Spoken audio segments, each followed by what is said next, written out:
2019లో ఇదే మన వెనక ప్రాంతంలో పర్ణశాల పండుగలు పెట్టాం. అదే స్టార్టింగ్. ఆ స్టార్టింగ్లో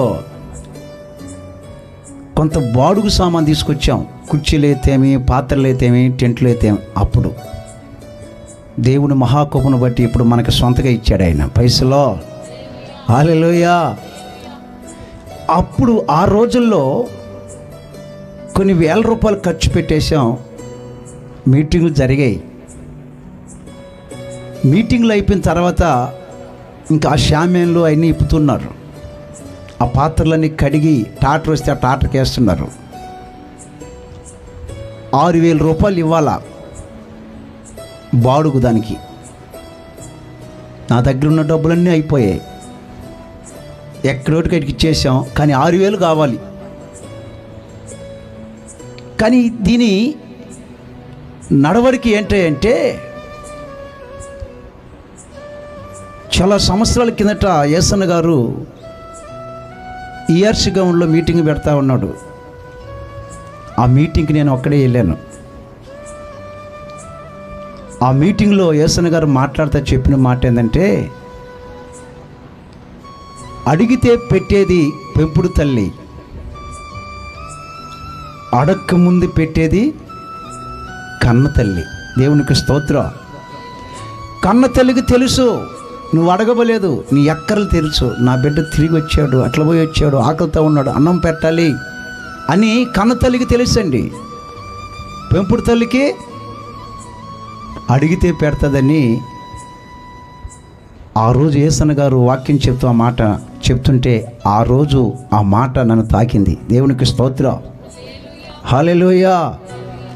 ఆ రోజు తాకిన మాట నా హృదయంలో పెట్టుకుని ఈరోజు కూడా మీకు చెప్తున్నా, ఎవరిని ఏమండి ₹1 మీ ముందర చెప్తున్నాను లేదా, దేవుడిని అడగటమే జరుగుతుంది. దేవునికి స్తోత్రం. హల్లెలూయా. ఎందుకంటే ఆయన అక్కర్ని ఎరిగిన దేవుడు.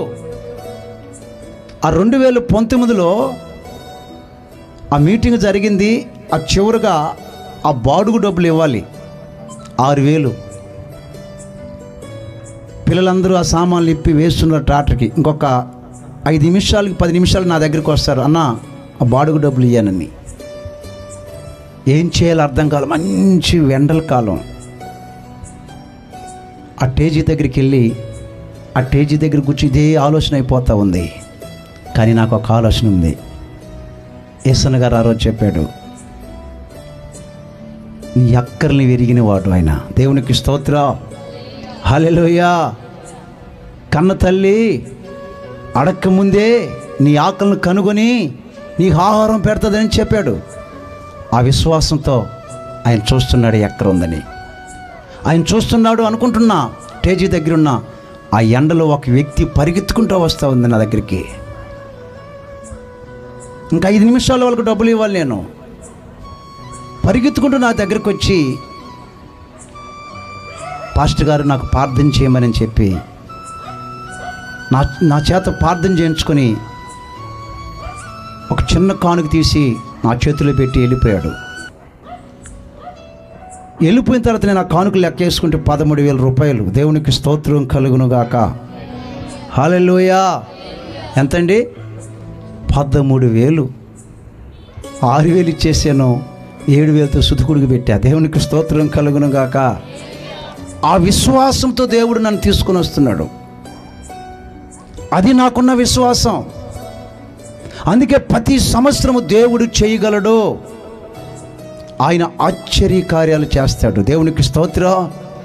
ఆయన అద్భుతాలు చేస్తాడు. సూచక్రియలు ఆయన చేసే దేవుడు. ఆయన చేసిన కార్యాలు దేనిని మనము చెప్పనేం చేయకూడదంట, మరవకూడదు. దేవునికి స్తోత్రం కలుగునుగాక.